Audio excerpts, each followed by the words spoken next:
हाय, उम्मीद करते हैं कि आप लोग बहुत ही अच्छे होंगे। जैसे कि आप सभी जानते हैं कि बीएसएससी के द्वारा जो सेकेंड इंटर लेवल की भर्ती चल रही है, अगर आपने भी फॉर्म को अप्लाई किया हुआ है तो आप सभी भली भांति अवगत हैं कि इसमें जो है डॉक्यूमेंट अपलोड करना है और साथ ही साथ किसी प्रकार की आपने फॉर्म में गलती कर दिया हुआ है तो उसका जो है करेक्शन भी आप कर सकते हैं।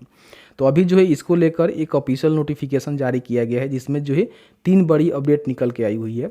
सबसे जो पहला अपडेट है, अगर मान लीजिए डॉक्यूमेंट अपलोड करते समय आपने गलत जो डॉक्यूमेंट है उसको अपलोड कर दिया हुआ है तो आपको जो है डॉक्यूमेंट दोबारा अपलोड करने का मौका दे दिया गया है। तो उसको कैसे करना है इस वीडियो में हम कवर किए हुए हैं। साथ ही साथ 2 अपडेट और है जिसके बारे में आप सभी को जानना बेहद ज़रूरी है।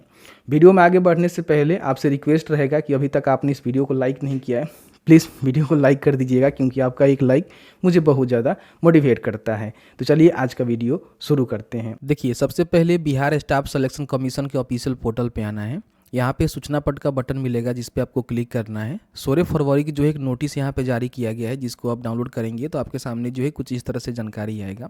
आप सभी जानते हैं कि आपने भी इंटर लेवल की जो भर्ती प्रक्रिया में भाग लेने के लिए फॉर्म को भरा हुआ है, तो उसमें एडिट करने का और डॉक्यूमेंट अपलोड करने का जो है जैसे कि ऑनलाइन प्रोसेस चल रहा है जिसमें 18 जो है जनवरी से लेकर 18 फरवरी के बीच में बोला गया था कि आप अपने एप्लीकेशन में किसी प्रकार की गलती कर दिए हुए हैं या फिर आपने जो जानकारी दिया था उसका जो है डॉक्यूमेंट आपको अपलोड करना है।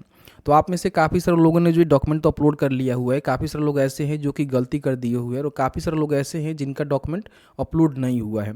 उन सभी के लिए जो है 3 बड़ा इसमें अपडेट आया हुआ है। पहला अपडेट ये है कि मान लीजिए आपने डॉक्यूमेंट अपलोड किया हुआ है, ठीक है, और आपने जो है कुछ गलत यहाँ पे प्रमाण पत्र अपलोड कर दिया हुआ है। जैसे कि कई कंडीशन में हम देख रहे हैं कि कई सारे लोग जो है कुछ के जगह पे कुछ और अपलोड कर दिए हुए हैं, तो उनको जो है दोबारा यहाँ पे मौका दिया गया है, वो फिर से जो है री अपलोड डॉक्यूमेंट कर सकते हैं। तो कैसे करेंगे इसकी रिगार्डिंग हम जानकारी आपको आगे बताएंगे, क्योंकि इसको लेकर जो है जो भी विभाग का कार्यालय है उसमें जो है काफ़ी यहाँ पे लोग जा रहे थे और बोल रहे थे कि हमने जो डॉक्यूमेंट अपलोड किया हुआ है उसमें कुछ ना कुछ हमने गलती कर दिया हुआ है, तो ये मौका आपको मिल गया है। दूसरा मौका ये मिला हुआ है कि जैसे कि आप अपने पासवर्ड को फॉरगेट कर रहे थे तो वहाँ पे एक ही ऑप्शन था जिसमें आपका जो भी मेल आईडी है वहाँ पे ही ओटीपी और आपका पासवर्ड जाता था, लेकिन अभी आप देखेंगे तो इसके रिगार्डिंग भी जो अभ्यर्थी है ना रिक्वेस्ट किए हुए हैं, तो अब यहाँ पे इन्होंने कहा हुआ है कि मेल पे तो जाएगा, अब यहाँ पे मोबाइल नंबर पर भी आपका ओटीपी भेजने का जो सुविधा है उसको जारी कर दिया गया है, जिसके माध्यम से मान लीजिए आपका मेल का पासवर्ड याद नहीं है, मेल को लॉगिन नहीं कर पा रहे हैं, तो अपने जो मोबाइल नंबर होता है उस पर ओटीपी मंगाकर अपना जो पासवर्ड है आप फॉरगेट कर सकते हैं। दूसरा अपडेट है। तीसरा अपडेट ये है कि जिन्होंने फॉर्म को नहीं फिल किया हुआ है, मान लीजिए कि आपने डॉक्यूमेंट को अपलोड नहीं किया हुआ है किसी कारण या फिर फॉर्म में किसी प्रकार की करेक्शन नहीं कर पाए हैं, तो आपको जो है देख सकते हैं कि 18 से लेकर 18/3 तक फिर मौका यहाँ पे दे दिया गया है, यानी कि 1 महीने का जो मौका है अब यहाँ पे आपको मिल गया है। तो ऐसे समझिए कि 18/2 तक ही डेट रखा गया था, लेकिन अभी जो 18/3 तक ये सभी काम आप कर पाएंगे। आपको डॉक्यूमेंट अपलोड करना है, किसी प्रकार की करेक्शन करना है, आपने जो है गलत डॉक्यूमेंट अपलोड कर दिया था उसको फिर री अपलोड करना है, तो काम आप कर सकते हैं। अब यहाँ पे सबसे पहले हम बात करेंगे कि आप जो है पासवर्ड कैसे फॉरगेट करेंगे, फिर बात करेंगे कि आपका जो है गलत डॉक्यूमेंट अपलोड हो गया है तो फिर आप उसको री अपलोड कैसे करेंगे, और तीसरे कंडीशन में हम बात करेंगे कि अगर आप अभी तक डॉक्यूमेंट अपलोड नहीं किए हैं तो कैसे करेंगे। ठीक है, तो सबसे पहले क्या करना है कि आपको हमारे वेबसाइट का जो है लिंक मिलेगा जिस पे आप क्लिक करेंगे, और क्लिक करने के बाद यहाँ पे आएंगे, हम डिस्क्रिप्शन बॉक्स में लिंक दे दिए हुए हैं, जहाँ पे क्लिक करने के बाद सबसे नीचे सेक्शन में आएंगे तो यहाँ पे देख सकते हैं कि करेक्शन एंड डॉक्यूमेंट अपलोड का जो है बटन आपको देखने को मिलेगा। इस पर आपको क्लिक करना है। क्लिक करने के बाद यहाँ पे देखिए सबसे पहले पासवर्ड फॉरगेट करना है, तो फॉरगेट योर पासवर्ड के बटन पर क्लिक करेंगे तो यहाँ पे आपका ईमेल आईडी, मोबाइल नंबर, ठीक है, डेट ऑफ बर्थ और जो भी आपका देख सकते हैं किस पे आपको मैसेज चाहिए। देखिए पहले जो है केवल ईमेल ही आपको देखने को मिलता था, लेकिन अभी यहाँ पे देखेंगे तो एसएमएस के थ्रू भी अपना जो भी पासवर्ड है या फिर ओटीपी है मंगा कर यहाँ पे अपना पासवर्ड को फॉरगेट कर सकते हैं। तो ये जो है पहला अपडेट है जिसके माध्यम से कहीं ना कहीं आपको अब यहाँ पे एक अच्छा मौका मिल गया है जिसके माध्यम से ये सारे काम को कर सकते हैं। बाकी यहाँ पे मान लीजिए आप अपना रजिस्ट्रेशन नंबर को फॉरगेट करना चाहते हैं तो ये फॉरगेट कर सकते हैं, इसमें तो कोई दिक्कत ही नहीं है, आप इजीली यहाँ से कर पाएंगे। ठीक है, तो पहला अपडेट है।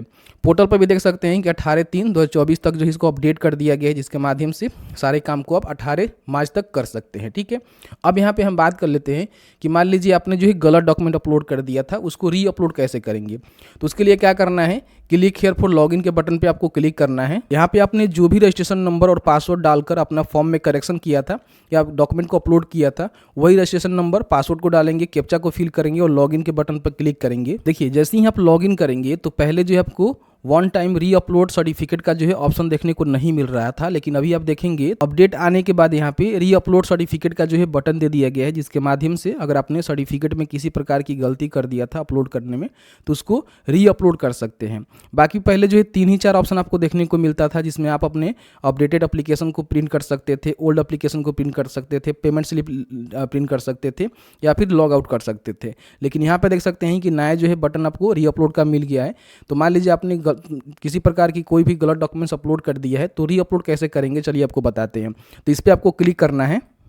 अब यहाँ पे पूछ रहा है कि क्या आप श्योर हैं वन टाइम री अपलोड PDF सर्टिफिकेट करना चाहते हैं, तो आप यहाँ पे ओके करेंगे। अब जैसे ही ओके करेंगे तो आपके सामने जो है कुछ इस तरह से जानकारी आएगा, जहाँ पे अपना जो भी डॉक्यूमेंट है उसको आपको अपलोड करना है। ठीक है, कैसे अपलोड करना है सबसे पहले समझिएगा। अगर इस बार आप गलती करिएगा तो फिर आगे चल के आपको प्रॉब्लम होगा। सबसे पहले श्योर कर लीजिएगा कि आपका जो डॉक्यूमेंट है ना, इसका जो अंतिम तिथि है ना, उस तिथि तक इसका जो डॉक्यूमेंट है ना जनरेट हो जाना चाहिए। उसके बाद का डॉक्यूमेंट लगाएंगे तो फिर दिक्कत होगा। उसके लिए आपको हम ऑफिशियल नोटिफिकेशन दिखाते हैं। देखिए यहाँ पे जो है ऑफिशियल नोटिफिकेशन में बताया गया है कि अभ्यर्थी विज्ञापन की अंतिम तिथि 11/12/2023 तक निर्गत प्रमाण पत्र ही अपलोड कर सकते हैं। यहाँ पे क्लियर करके बता दिया गया है। तो ध्यान रखेंगे आपका जो सर्टिफिकेट है ना 21/12/2023 के पहले का निर्गत होना चाहिए, तभी आप यहाँ पे अपना डॉक्यूमेंट अपलोड करेंगे। अगर इसके बाद का बनवा कर अपलोड करते हैं तो कहीं ना कहीं आपको प्रॉब्लम क्रिएट होगा, क्योंकि यहाँ पे इन्होंने जो ऑफिशियल नोटिफिकेशन यहाँ पे जारी किया हुआ है, जैसे देख सकते हैं कि यहाँ पे, ठीक है, तो इसमें इन्होंने क्लियर करके बता दिया हुआ है। तो अब यहाँ पे आपको जो है दोबारा यहाँ पे मौका मिला हुआ है, जिसके माध्यम से सबसे पहले 10th का जो मार्कशीट है आपको अपलोड करना है। 50 KB से लेकर 1 MB के बीच में होना चाहिए, थोड़ा सा भी आपको मिस्टेक नहीं करना है। फिर यहाँ पे अपना जो 10th का पास सर्टिफिकेट है, जो कि 1 साल 2 साल के बाद मिलता है, वो आपको यहाँ पे अपलोड करना है। फिर यहाँ पे 12वीं का जो मार्कशीट है उसको अपलोड करना है, और 12वीं का जो सर्टिफिकेट है वो आपको अपलोड करना है। काफ़ी सारे लोग कहेंगे कि मेरे पास 12वीं का सर्टिफिकेट नहीं है तो हम क्या करें, तो आपके पास वही विकल्प है कि आप इसमें आपका जो भी दूसरा कोई डॉक्यूमेंट है 12वीं का वो डाल सकते हैं, नहीं तो मार्कशीट भी आप चाहें तो अपलोड कर सकते हैं अगर आपके पास नहीं है। लेकिन एक बार जाकर स्कूल विजिट कर लीजिएगा, हो सकता है कि आपका ओरिजिनल सर्टिफिकेट आ गया होगा, उसको भी आप यहाँ पे अपलोड कर सकते हैं। उसके बाद आपने जो भी आइडेंटिटी प्रूफ का जानकारी दिया था, जैसे कि आधार कार्ड या फिर जो भी जानकारी, वो आपको डॉक्यूमेंट यहाँ पे अपलोड करना है। फिर यहाँ पे बिहार का डोमिसाइल सर्टिफिकेट आपको अपलोड करना है, और फिर यहाँ पे अगर आप नॉन क्रिमिनलर्स आते हैं तो नॉन क्रिमिनल सर्टिफिकेट यहाँ पे अपलोड करेंगे।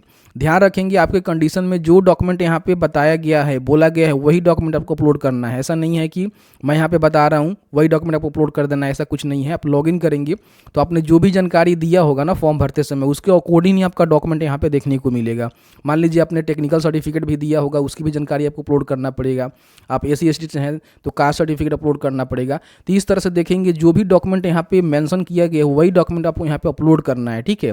और अपडेट करने के बाद यहाँ पे सबमिट के बटन पे क्लिक करना है। जैसे ही सबमिट के बटन पर क्लिक करेंगे तो आपने जो भी डॉक्यूमेंट को अपलोड किया हुआ है उन सभी को जो है व्यू करके देखना यहाँ पे ज़रूरी है। अगर आप मान लीजिए अपलोड करते समय किसी प्रकार की उधर उधर डॉक्यूमेंट अपलोड कर देते हैं तो फिर दिक्कत हो जाएगा।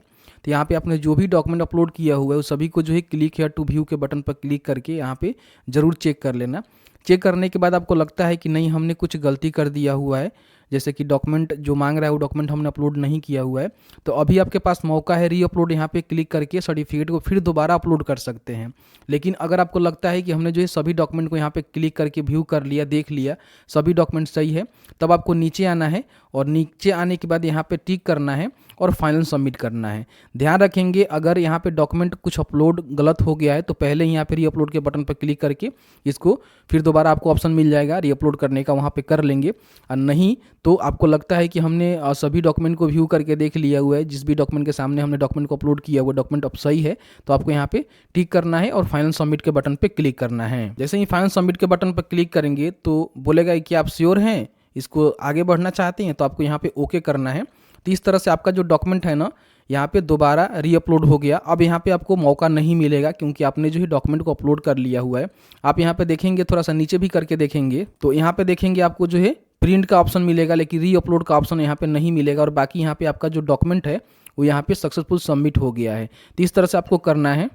अब यहाँ पे मान लेते हैं कि आपने जो अभी तक डॉक्यूमेंट को अपलोड नहीं किया हुआ है या फिर करेक्शन नहीं किया हुआ है और करना चाहते हैं तो यहाँ पे फिर से आपको एक ऑप्शन मिलेगा, हमारे वेबसाइट पे आएंगे तो इस पर क्लिक करेंगे और यहाँ पे सबसे पहले जो है क्लिक हेयर पर लॉगिन के बटन पर क्लिक करके लॉगिन कर लेंगे। और लॉगिन करने के बाद किस तरह से डॉक्यूमेंट अपलोड करना है और किस तरह से आपको जानकारी को अगर एडिट करना है तो एडिट करना है, उसकी जानकारी हमारा प्रीवियस वीडियो देख लीजिएगा, सेम प्रोसीजर रहेगा, उसी के माध्यम से आप अपना डॉक्यूमेंट को अपलोड कर सकते हैं। जैसे कि आपने देखा कि मैंने जो है क्लियर करके बता दिया, जो 3 अपडेट आए हुए हैं, तीनों अपडेट के अकॉर्डिंग आप किस तरह से अपना जानकारी को चेकआउट कर सकते हैं और किस तरह से डॉक्यूमेंट को रीअपलोड कर सकते हैं या फिर पासवर्ड को फॉरगेट कर सकते हैं। इसके साथ ही साथ इसका जो डेट है अब आपको 1 महीने का और मिल गया है, जिसके माध्यम से आसानी से आप सारे काम को कर सकते हैं। फिर भी आपके मन में किसी प्रकार का कोई सवाल होगा इस वीडियो से रिलेटेड तो आप हमें कमेंट सेक्शन में कमेंट करके पूछ सकते हैं।